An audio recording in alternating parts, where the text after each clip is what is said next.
What's up is Way Up with Angela Yee, and it is a Wealth Wednesday. You know we love this, and we'll be doing some beauty things today, which I also love. I got my co-host Stacey Tisdale here with me. Happy Wealth Wednesdays, everybody. We are going to go way more than beauty because beauty is more than skin deep, and that's why we're so excited to have Cliff Vmir here. And Cliff is a serial entrepreneur. You might know him as a celebrity hairstylist or from his show on BET, Wig Out. But you wigged out really early, my friend. I believe that you were 14 years old Making money. when you started doing hair professionally. How did that happen? So I feel like when you doing something that you love and you're like a child, you fall in love with it, right? And I really do feel like hair was like my first love. I used to love doing hair so much that like when I would do people hair, I would forget to even get paid. What? It started off with the Barbie dolls, and then it started off with friends, and then friends turned into clients, and then ever since then it was a wrap. You had one of those heads with the hair on the doll heads. And I used to order them. So when my mom would pay me, for the weekly chores, I would go load up a little American Express card. I would get it from Kmart or Walmart, and then I would go on Amazon, order it. It would come in, and I would start doing all type of stuff: hair color, perms, cuts, straightening, like anything I could learn. I was doing it on the mannequins. So you're doing hair in your room with all the mannequins and the dolls and stuff. But somehow, what was it? By 19, you had made your first $1 million. Yeah. So I started. How does that happen? Because I sit in my room and do stuff. So I'm still. Well, if you go on OnlyFans, Stacey, you can probably make $1 million. So That's another conversation. So here's the thing with the mannequins. So the mannequins were only a thing that I did like maybe the first 6 months.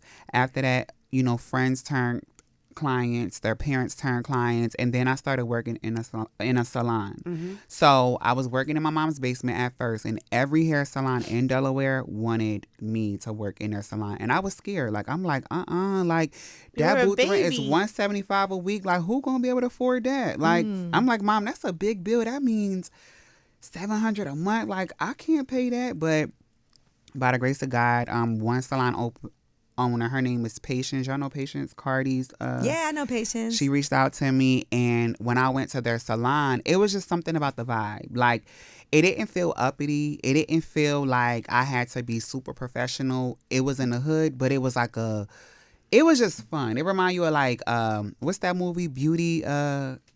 Like Barbershop? Yeah, barbershop. It was just like a twist of everything. It had like all these different girls working in there. And what I loved about working there is like every girl, they were all older than me, but they all welcomed me with open arms, and there was no hate. And I went in there and I just hit the go button and I went hard. So for a couple years, Patience, she also was helping me like construct little tours. Like I would go to different cities and, take appointments, do classes, sell hair. I had was selling my products and stuff. And by the time I was 19, were creating products at this point. Yeah. I'm still can't get my head around from the room to the $1 million. Well, and I think what really helped me was working around women who were like almost 30, and I'm like 16, 17, I'm starting to now hold myself accountable, like how they're holding themselves accountable. So I'm like, like I need to work like I got kids, like, because that's how they were working. So even like I went to a vocational high school in my senior year. Every day I would get out at 10:45. And I would go straight to the salon. I would be in the salon till like 2 a.m. Sheesh. When the stars would come to the city, they would definitely come and check in with me. And I remember when I was 19, I went over my account history with my financial advisor, and he was just like, he just kept going like, and I'm like, what? Why you keep doing that? And he like, you made like 1.3 million since you were 16. And I'm like, that's amazing. Really? And I'm like, well, where the money go? Yeah, you're like, what did I spend it on? Yeah. That's what happens. But I did accumulate that, and like I said, just from like touring, classes, selling hair products, behind a chair. Yeah. I have a question, a couple of different things here. You talked about getting paid money to do chores, right? Sometimes things like that early on actually help you become better at money when you're earning money at home and not even realizing this is me figuring out how to like make money and then invest into myself. Yeah. No, it really did. I feel like I just was one of them young people. Like, you know how some people might come up to you and be like, oh, what you want to be when you grow up? As a kid, I always said a hairstylist. Like, you know how some might be like, a firefighter, police. No, I was like, a hairstylist. Like, can I play in your hair? Like, hair was always just what I wanted to do. And again, I had that mature mindset. Like, if you gave me some money, like, you know, Christmas time will come around. My mom, I remember one Christmas, I was like, I had just turned 19, and she was like, here, I'm paying your rent for Christmas. I took that money and brought some hair, and I flipped it.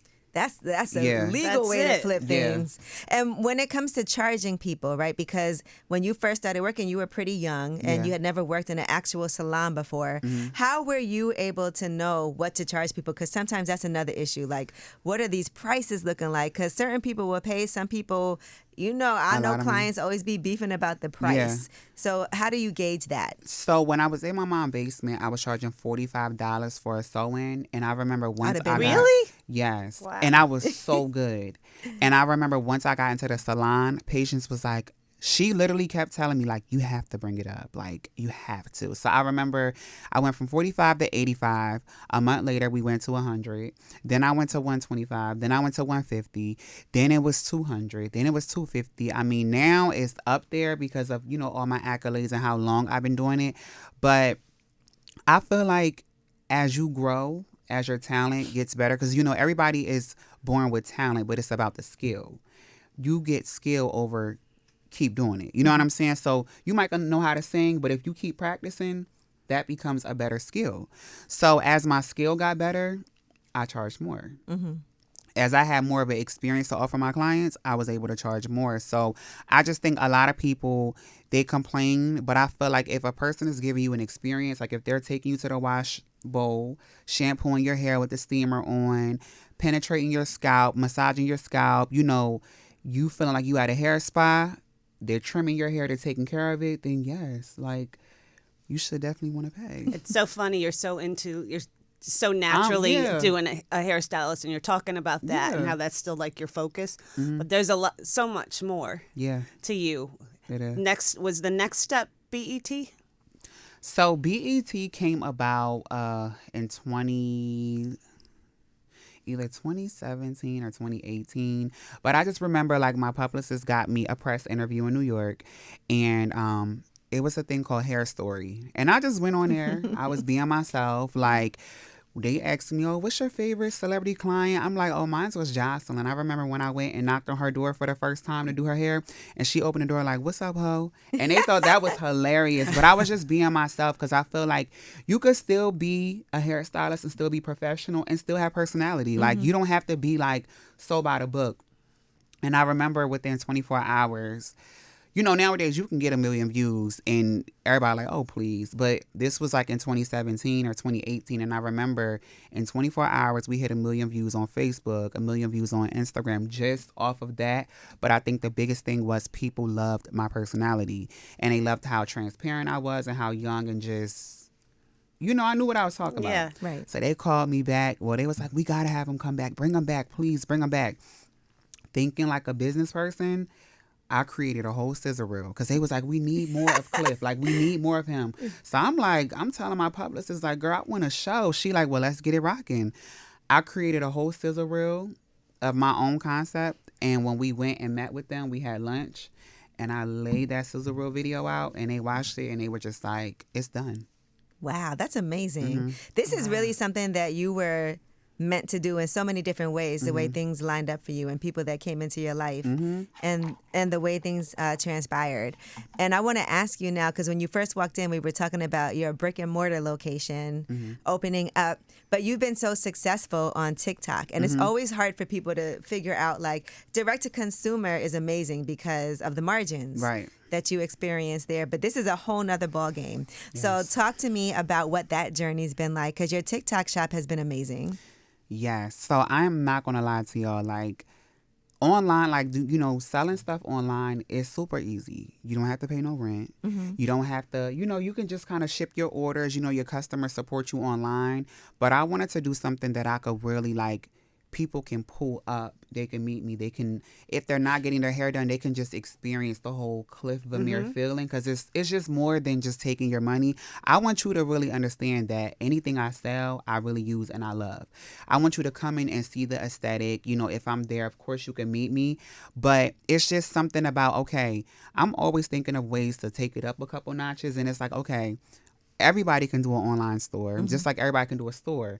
But what about my store is going to be different? So, of course, we have like this whole nude aesthetic. You know, I got floors by the best person in the city. His name is DSD. He does floors for like Rick Ross and Boosie and them. But my aesthetic alone is just going to make people want to buy. Yeah. Like, you know what I'm saying? And yeah, it's definitely different though. I've so far spent $111,000, still counting. Sheesh. Yes, because I did not want to spend it.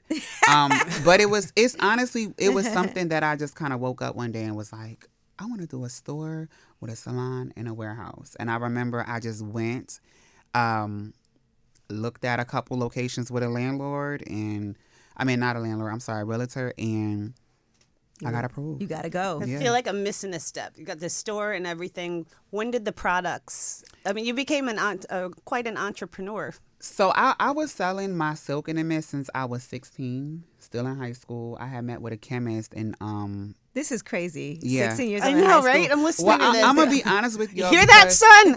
I'm cracking up. When I was 16 and I was doing the things I was doing, we didn't really have a lot of celebrity hairstylists. So just imagine like me being so young. Prodigy. Everybody was just coming at me, not in a bad way, but like, Cliff, hey, you should do this. Create an app. So I'm young. I'm like, whoa, like which way do I go? But I remember this one guy told me, he said, listen, you could be behind a chair all you want, but you gotta have that tangible money. Products. That is what will carry you on and on and on. And I'm like, So I remember, I was always known for having like super straight silky hair. My clients, their hair was always bone straight. And I'm like, I want like a straightening spray or something. And I remember I started working on this in 10th grade and I launched it December of 2014. And it was one of them things that I was still trying to understand business. So I would like get 100 of them, sell out, be out of stock for like 3 or 4 months. And then like when the followers are asked, hey, where's the straightening spray? I need more. I will restock. But it was never nothing that I, you know what I'm saying? Because I always thought, okay, this spray is only $30. Like if I sell 100, that's just $3,000. That's what I thought in my head. Now it's completely different. I mean, I can run up 200,000 in just like 2 days, you know, off of a $30 spray. You're in 250 beauty supply stores. Of course. Oh, we count. How did that happen? My product, I ain't gonna lie, TikTok had a big play in that just because of how many people were purchasing, all of like the good reviews, and just people seeing the momentum that I have. Like, I would take pictures in front of my orders and stuff, just trying to motivate people. A lot of people have seen my journey. They've seen it from the show or me being behind a lot of artists and stuff. And I had this phase where I did music. Like I've always been trying to figure it out. But I think when people see the groundwork that you're putting in and how hard you're going, it makes them want to purchase it and be a part of your success. So I just think the store's kind of, my team, I have a good team. Don't get me wrong. I'll tell them like, look, at one point we were going to do Target and stuff, but I heard some things about just, being very costly and it costs to be next to Neutrogena. And if you don't sell, and I'm like, okay, it can make people go out of business. Yeah. Literally. It's happened. So I didn't want to go that far. But as far as like, the Korean beauty supplies, I'm like, let's do it.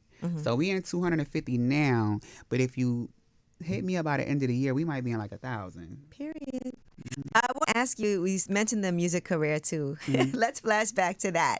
What made you decide to do that? And then what made you kind of step back from it? Being burnt out with hair. At one point, I really feel like I had fell out of love with it. Burnout is real. Yeah. Torn all around the world with different people, revolving your whole entire life around them and feeling like you don't have no time for you. Like, just imagine waking up every day and you going on a road with this person and that person and you looking like a peafowl. And it's like, dang, well, this person got something going on every day. When am I going to have time to breathe. Yeah, because that's the priority always. You're not the priority. Yes, they what I have to are. do for my clients. It would be times I would be away from home for 4 weeks, and I'm like, dang, I gotta still pay rent. Like, you know what I'm saying? So I remember feeling burnt out. I remember and I was tired of like, wait, you know how you have to sometimes do net 28? I need my money. Right. You know what I'm saying? So I remember when I was working with Jocelyn, and I don't care what nobody say. I think Jocelyn is a star. And I met her. I was with her. Not met her. I was with her yesterday. Yeah, I think she is a star. She has that like star appeal, Right. like her whole presence, right? And I remember working with her, and I'm like, well, shoot, if she could do it, I could do it. And I had just started trying to do music, and at first it was terrible, and people were like, That's how it always starts. yeah, people were like, oh, stick the hair, what are you doing? How you come from being one of the world's biggest celebrity hairstylists to wanting to do music? Oh, you're never going to win, you know, you're a gay man that wears wigs, blah blah blah blah. And I felt like another thing, I was so comfortable with being a hairstylist. I was, you know, nobody was doing what I was doing. I was touring all across the world. I made my money. You know what I'm saying? So I'm like, let me start something new. Did it. I started getting fans from it. But then when that money started calling, you know, that product money is just different money. Like, Yeah. I'm like, I'm not about to sit up here and pay no $20,000-$30,000 for no music video. Yeah, music, you really got to make a heavy investment, and it could take a long time. I was tired of investing and not seeing my returns. So I'm not saying I'm done completely, but right now we in them stores and we all online. What are some of the challenges that you had becoming an entrepreneur in this product? Because when you look at your story, it's just perfect. No, it's not perfect. It looks technically business perfect. You launched this when that happened, Yeah. this when that happened, but I'm sure it wasn't easy. It wasn't easy. I remember trying to sell my products, my Silk and the Mist, when I used to be on the road. And oh my goodness, some people it would take me 3 weeks to ship, 2 weeks to ship. And what I've gained from this whole entire experience is just customer satisfaction is everything. Because if I order from your website and it takes 3 months, I'm never going to order again. I don't care how good the product is. And one thing about TikTok, it really, because they don't give you the money until after the person receives their goods. Normally it's like 8 to 15 days. So I remember as them orders were coming in, every day, come on, y'all, come on. We got to get 1,000 out today. Like, I need my money. You know what I'm saying? So it's taught me how to, number one, do super fast shipping. Because at one point, I'm not going to lie to you. When I was on the road with a lot of artists and stuff, and I would be trying to ship stuff, people used to call me a scammer. They thought I was scamming them because it took so long. And that Your reputation That is hurts you. everything. Yeah, and all I have is my name. You know, nobody gave me the name. I had to work hard for it. So I kind of scaled back. I did the music stuff, and when I came back into the hair, I came back full force. I knew everything I needed to do, and that's why I got my warehouse. So every day when I walk in that warehouse with my employees, I know I got a purpose. I got people depending on me that take care of their families. So it's like no looking back. Like, I can't give up. I gotta just keep going. You never really were, it sounds like, that goal oriented. Like a lot of entrepreneurs, you know, these are my goals. This is my business plan. You and I have talked about this before. You were like, I'm just following following what God is placing in front of me. Of course, I do have goals, but I feel like sometimes if you make a goal for yourself and you don't make the goal, I don't know, it's weird. Like, it's like the things I put the least energy in, like even if it's like a TV show, if I get all excited about it, something may happen. You know what I'm saying? But if I be like, I don't care, like, whatever. You know, I just feel like when you don't put a lot of energy into it, you just keep focused on what you have going on, all good things start to come. Don't attach to outcomes. Just focus on like, what don't you're go doing. into anything expecting anything. Just It's do good it. to be flexible. Yeah. Where you might start off thinking this is going to happen, and then if the path ends up going another way, just you go. should be okay with going with that. Yeah. And congratulations, I got an invite for the Brown and Brothers Yes. Award. So you are actually going to be getting the Beauty Icon Award. How does that feel? It feels really good because, you know, when I was 16, I remember the first time I ever went to Brown and Brothers, I went just, you know, as a consumer. And I remember, like, I probably had like 10,000 followers on Instagram, and I went with patience. And I was so shocked. People were coming up to me crying and like, and I'm looking like at them as they're coming up to me like, what is going on? Why are you crying, girl? Like, and they would be like, I look up to you. I love, like, I mean, like crying, like real, like, tears crying. So I remember the following year, I got my first booth ever there. I was an exhibitor and I've been with them ever since. So just to see them, because I'm probably like one of the youngest ones that they are doing that to, but I feel like, okay, finally they see how hard I've been working. Because I feel like Bronner Brothers, they like to base it off of the older people.